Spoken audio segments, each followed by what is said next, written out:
Baik, selanjutnya kita memanggil peserta berikutnya atas nama Fauzan Arumi, siswa SMA Al-Fitian School Tangerang kelas 10B. Kepadanya dipersilakan.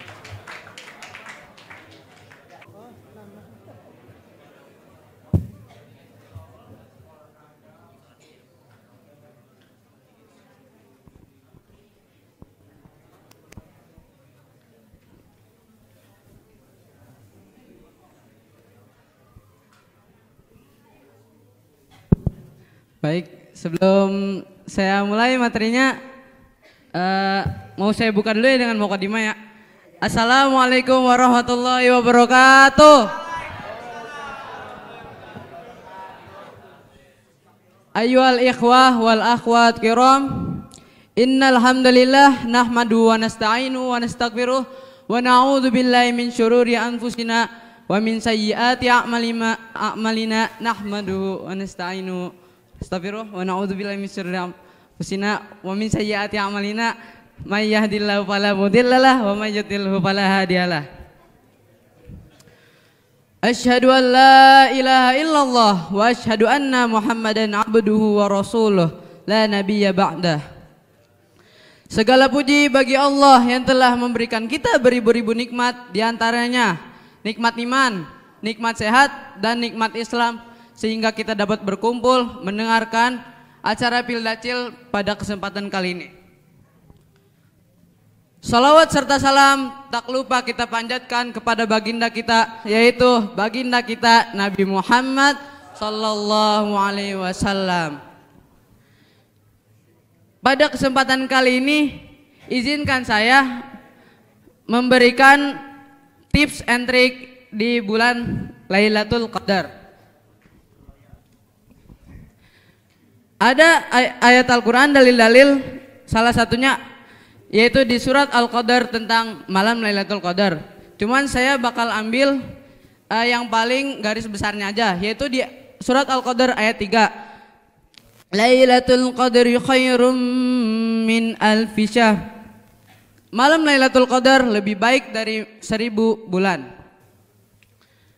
Adapun hadis dari Rasulullah sallallahu alaihi wasallam yaitu man qama lailatul qadar imanan wahtisaban ma taqaddama min dambi. Barang siapa yang sholat pada malam Lailatul Qadar karena iman dan mengharapkan pahala, maka dosanya yang telah lalu akan Allah ampuni. Masya Allah banget kan? Allah banyak baiknya sebenarnya sama kita, apalagi di malam Lailatul Qadar. Banyak 2 kali lipatnya, baik berdobel-dobelnya. Dari hadis dan ayat Al-Quran tadi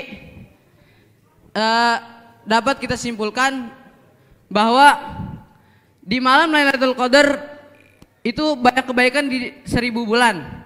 Nah, kita nggak mungkin hidup selama 1000 bulan tuh kalau dikonversiin kan 83 tahun ya.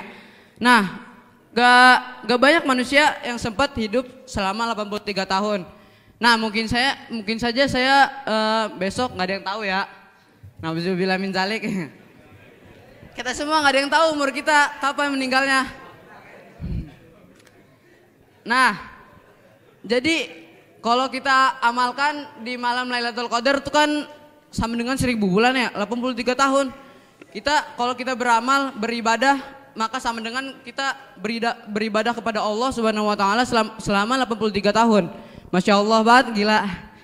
Maaf ya menggunakan kosakata ini. Cuman ya iya, Allah itu udah ngasih kita baik bonusnya gitu. Kita tinggal hidup jalanin aja, beribadah. Sholat paling cuman 5 menit. Apalagi di malam Lailatul Qadar. Masa masih males-malesan sholat. Padahal kalau di malam Lailatul Qadar kita sholat, kita bagaikan sholat selama 83 tahun.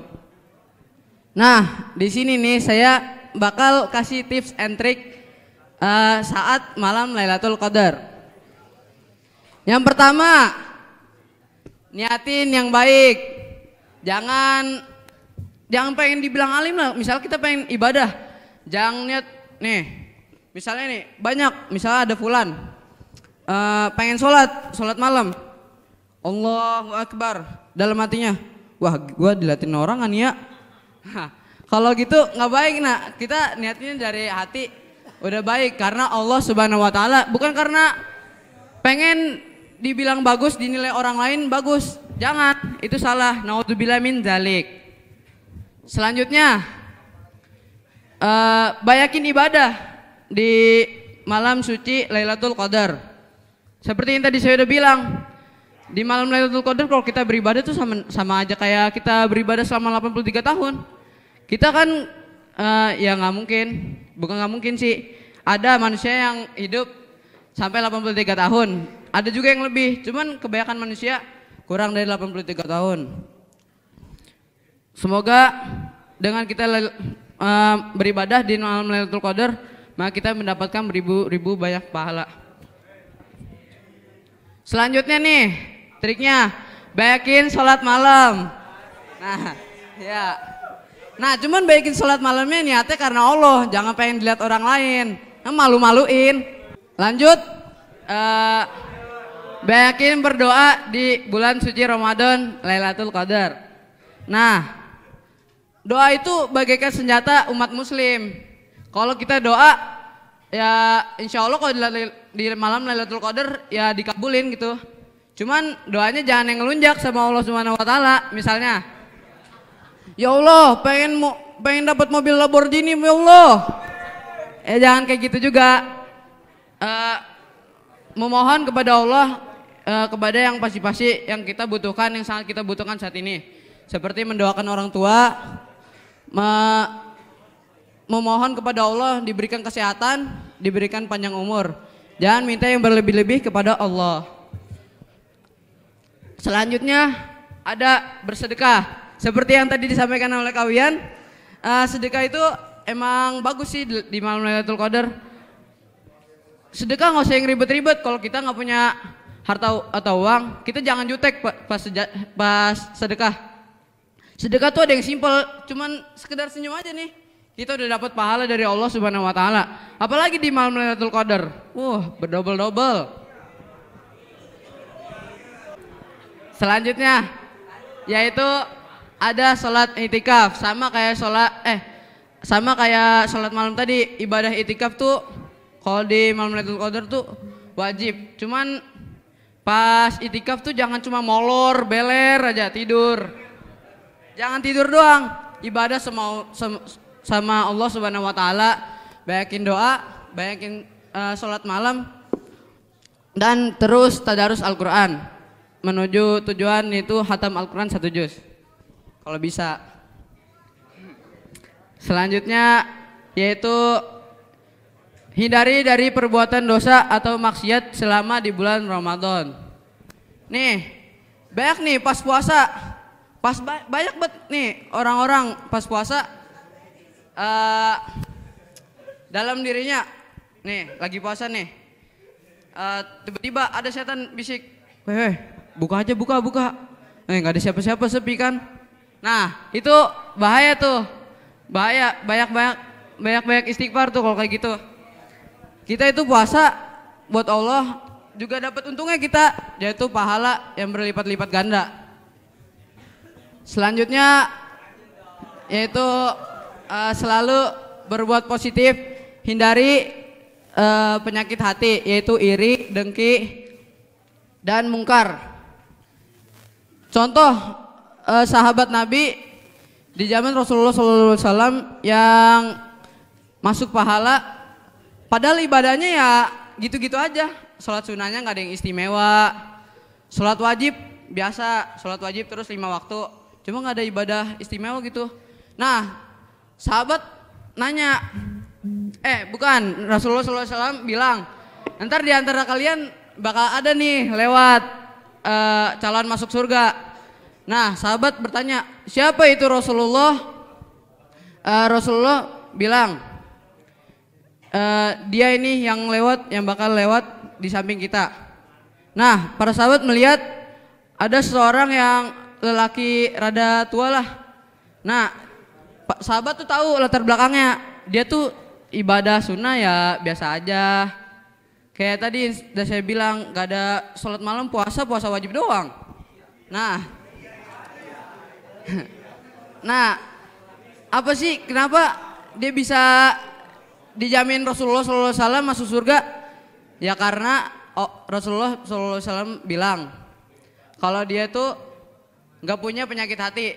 Nah, para sahabat nanya penyakit hatinya tuh apaan sih Rasulullah? Kata Rasulullah, tanya ke orangnya. Habis itu para sahabat bertanya, ya fulan, kenapa antum tuh bisa dijamin nama Rasulullah SAW masuk surga?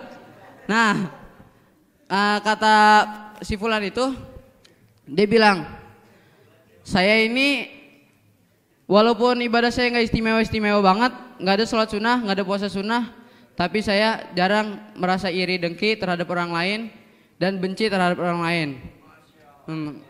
Itu dia poinnya, termasuk poinnya itu. Kita kalau lagi bulan Ramadan, kalau nggak bulan-bulan biasa, jangan taruh penyakit hati di dalam hati kita, karena bahaya di akhirat nanti. Walaupun kecil doang, cuman dampaknya gede. Yang terakhir, kalau kita punya salah sama orang lain, langsung minta maaf. Jangan malu-malu, langsung aja minta maaf. Karena kalau kesalahan kita disimpan di hati orang lain, maka bisa ditagih di akhirat nanti. Bahaya tuh. Jadi harus langsung minta maaf di dunia. Mungkin cukup sekian dari saya. Semoga kita mendapat keberkahan dan ridha Allah pada malam Lailatul Qadar. Sebelum saya tutup, saya ada pantun nih. Kalau saya pantun bilang cakep ya. Di pasar beli kurma, makan kurmanya pakai roti. Malam Lailatul Qadar, malam yang utama. Semoga kita dapat berkah ilahi. Assalamualaikum warahmatullahi wabarakatuh.